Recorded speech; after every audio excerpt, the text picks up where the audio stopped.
Welcome to the Inspirational Leader Series, a collection of short interviews with sharp, impactful leaders because the business world needs more refreshing people like them.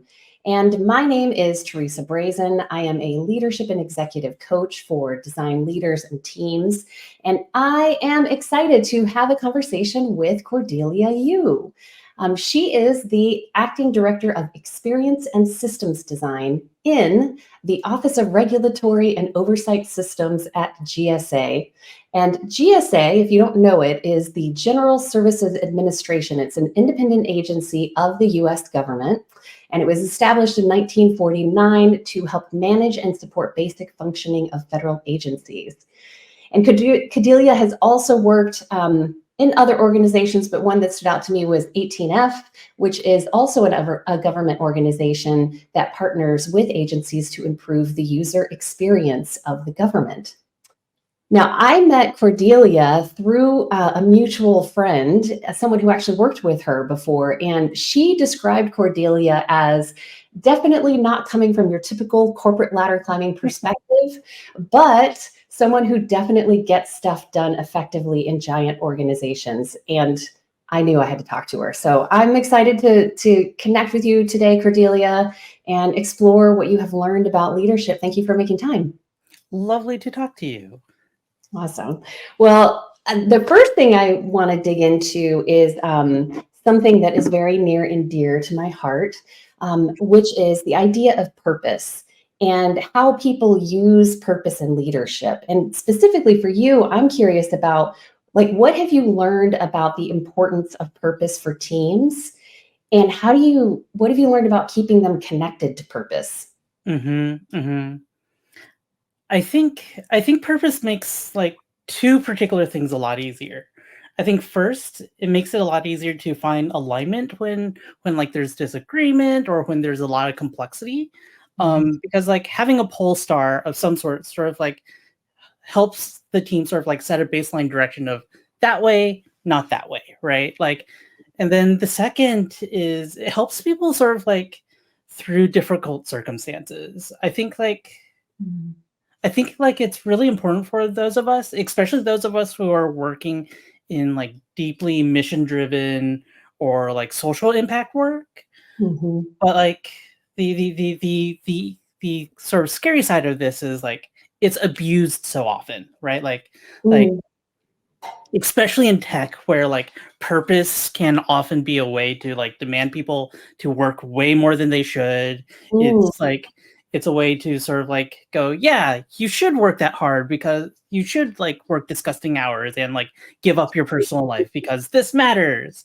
In some places like academia or journalism or nonprofits where I've done a lot of work, it's also seen as a rite of passage. But that's for me, that's one of the important parts as a leader working in space like this of we have to keep turning a mission and impact driven organization into a toxic one as well, right? But together, those two things help a team at its best. Purpose helps a team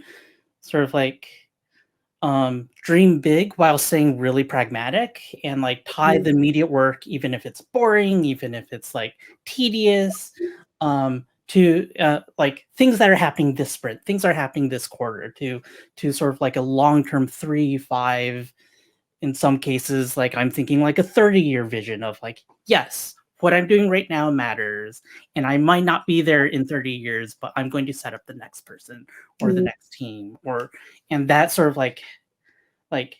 helps everyone go, okay, this is hard, but it's worth it.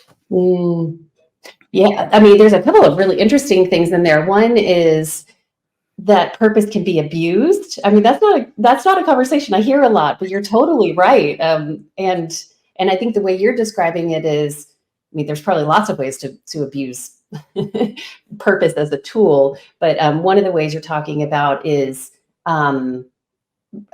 basically abusing the humans that are working toward that purpose and sort of disregarding them as human beings and that they need to have sleep and lives outside of their jobs and things like that. Yep. Yeah. My one of the clearest examples in my head was like Elon Musk and SpaceX.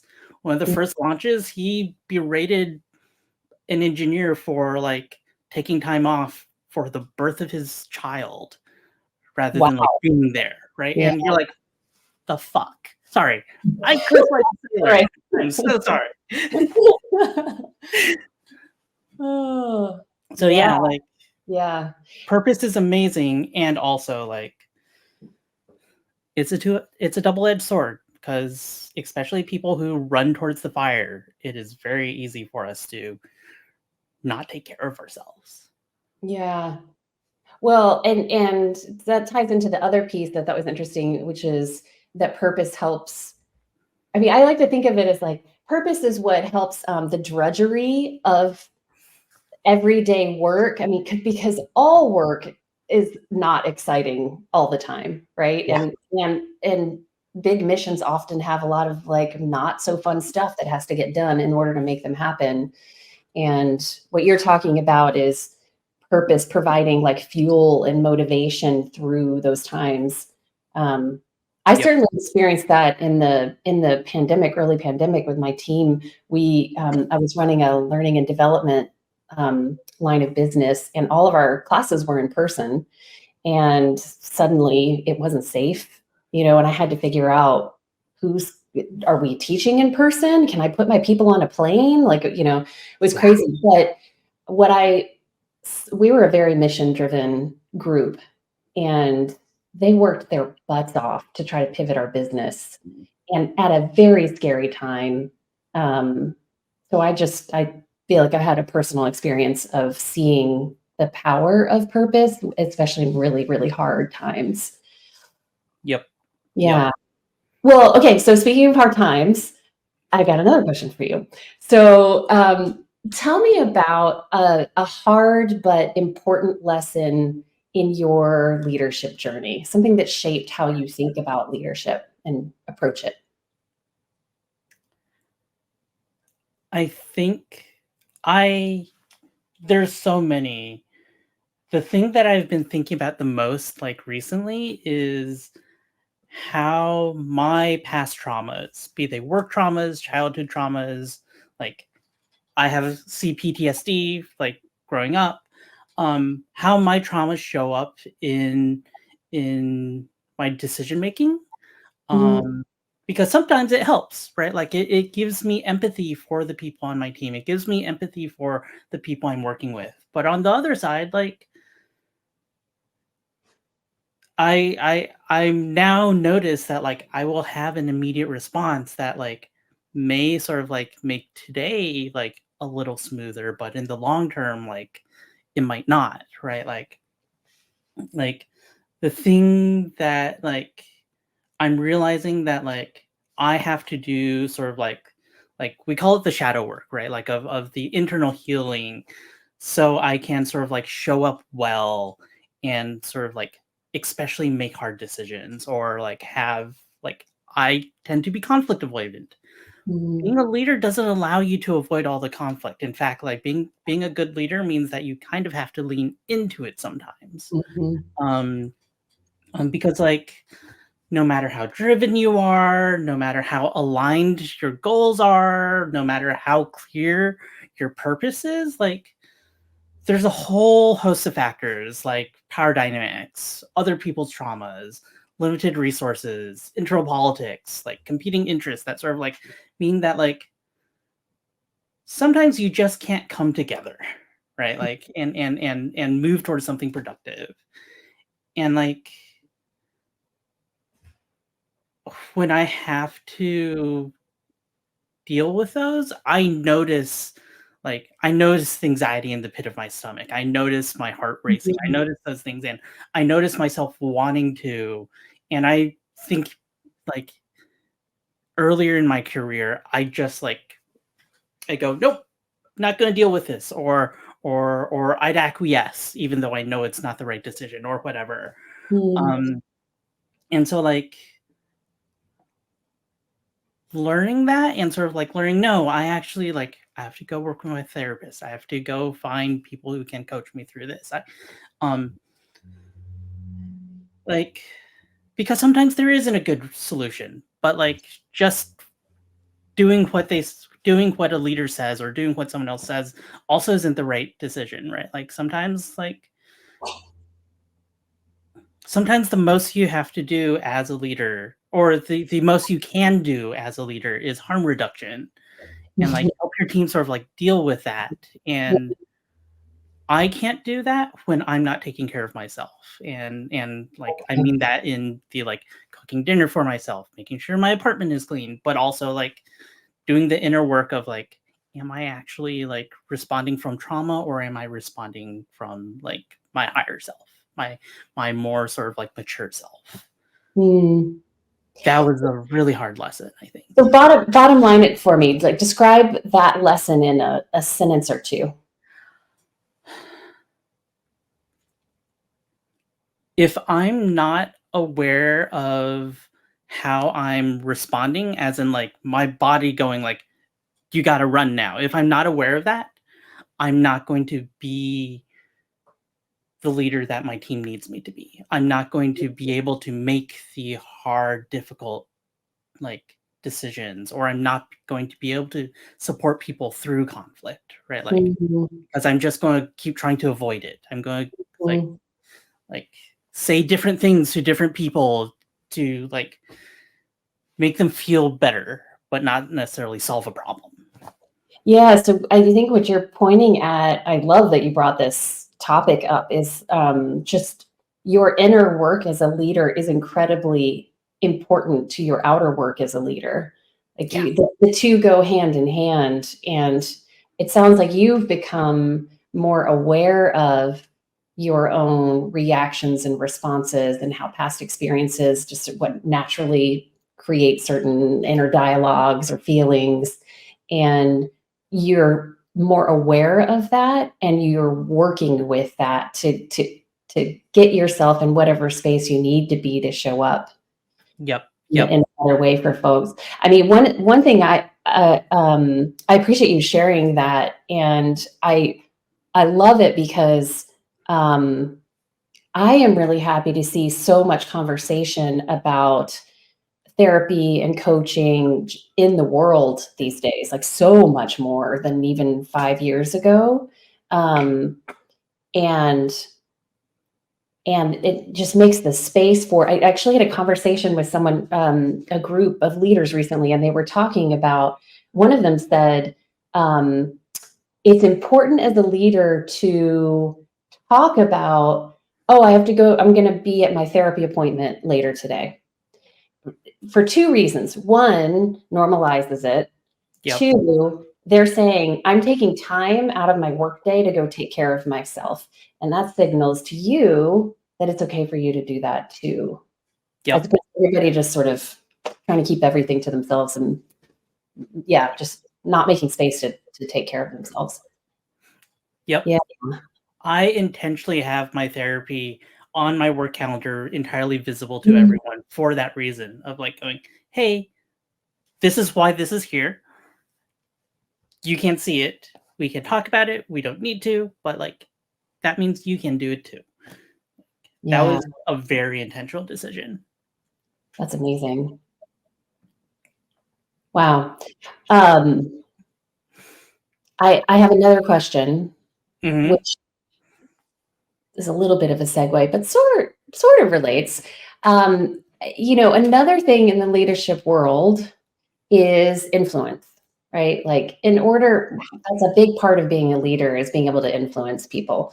And so I'm curious about what you have learned about how to influence key decisions or directions within your organization. I mean, in your case, in the government. What have you learned along the way? I think the most effective strategy I have, and this very much comes from like both what I learned beforehand as well as like I'm noticing where like it comes from my traumas, of the most effective strategy I have is I think of it less as influencing key decisions and more about redistributing power, and redistributing it across the team. because like the first, like when a person first joins my team, or even before then, like when I'm recruiting, when I'm hiring, when like the thing I tell everyone is, as a leader, I optimize for three things. One, radical openness. I will tell you as much as I can, and sometimes probably a little more than I should. Second is I am constantly aware of power dynamics, right? Like of be it like me and someone on my team, or someone on my team and people they're working with. And then third is like community care through redistributing power to the team, of like going like, I'm a leader, not as like I'm telling you what to do. I'm a leader in that I have power, and I am sort of like, I have power that is given to me, and I'm giving that to you. Because I think like my job as a leader is not as the person with the best ideas or like the most expertise, but as like the person who creates the conditions for the team to make decisions together, right? Because that means that like if I'm out sick or if I go have surgery, like the team still knows what to do. They're still they have the authority and the responsibility to get things done without me. So like I use something called the facilitate conversation method, which breaks like group decision making like into like four parts. The first is objective. What is the truth of the world? What did we as a team experience? Like, what are the facts of the situation we're facing? The second is sort of like reflective. Like, how do we feel about that? How do we feel about what is happening? What are our responses? The third is interpretive, of like, what is the world of possibility? Where could we go from here? Right? Like dreaming big, dreaming small, whatever. And the fourth is, okay, of that world of possibility, what are our decisions? Where do we go this sprint? Where do we go this quarter? And like, I think of it that way because like, there's a thing Indy Johar said back in like 2016, I think, which is like, design isn't about making the thing anymore. It's about creating the conditions for the thing to emerge, right? Like, and that, so like, I'm not the smartest person in the room. If I am, I've done something wrong. But like, everyone is smartest about something, and the goal, my goal, is to sort of like get everyone's best ideas and like have everyone stitched that together, because that is going to like, that's going to be more sustainable for me. That's going to be like more buy-in from the team. Like everyone has that sort of like shared purpose and shared vision, and that like gets it done, honestly. I mean, what strikes me is the style of leadership that you embody and that you have cultivated through your journey is one that is, it's not ego driven, that's for sure. A little bit, but not entirely. Everyone has an ego, but it's not driven by the ego. And it's, I mean, thinking back to your earlier part of this conversation, it's very human. It's like, I can be a human and you can be a human. We can be a human together. And then the other piece is creating conditions for those humans to work together really well. And you're talking about like sharing the load of decision making and leadership, and really seeing leadership as a team sport rather than your role exclusively. Yep. And that framework that you're talking about, I think, cultivates that. I love that. What is it? Objective, reflective, interpretation, and decision. Yep. Yeah. Yeah. It is. Oh, go ahead. It is very much about like a conversation I often have with everyone is like, what kind of leader do you want to be, and how can I like help you grow there? And I have that conversation with people regardless of whether or not I'm their supervisor, right? Like that I have that conversation with as many people on the team as I can. And like so often leadership is seen as a zero-sum game of like, if I'm a leader, you're not. Yeah. But like the thing that I've learned is usually everyone has a different sort of like definition of what kind of leader they want to be. And when they see it that way, then like they get to support each other in a way that like I alone would not be able to do.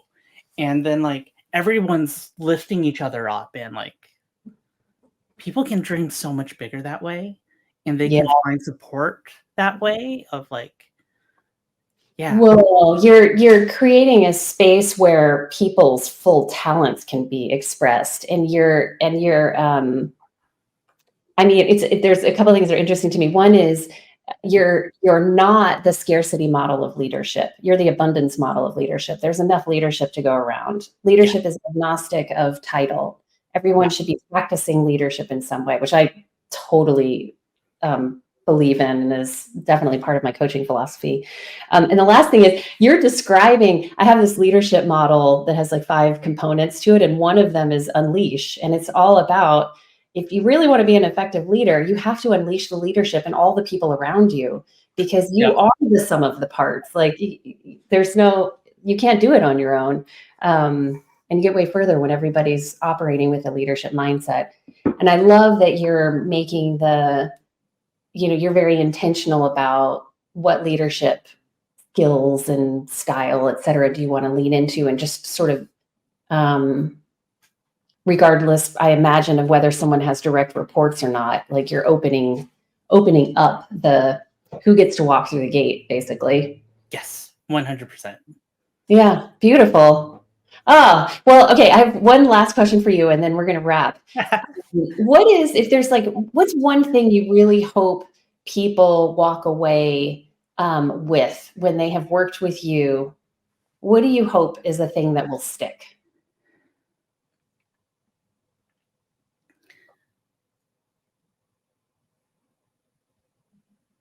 I think it is. Oh, what a delicious question. I think it is, you don't have to hide core parts of yourself to be to be a good leader, and you don't have to do it all alone. And that doesn't just mean like on your team, but also like at some point all of us, like our jobs end. And that doesn't mean like the fact that we didn't finish something does not mean that it won't get done, right? Like we're also collaborating with the people who came before us and the people who will come after us. And that I think that reduces the pressure of a lot of this work of like, I am not the person to do everything. I am the steward. Yeah. And I was just thinking, a lot of the more executive leaders that I've worked with and engaged with definitely talk about loneliness as something that comes with the territory. And I think you're pushing on that, which is very interesting. Yeah.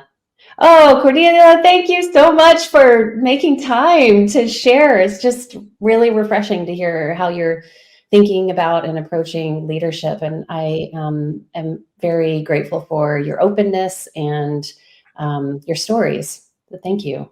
my pleasure. My pleasure. This was so much fun.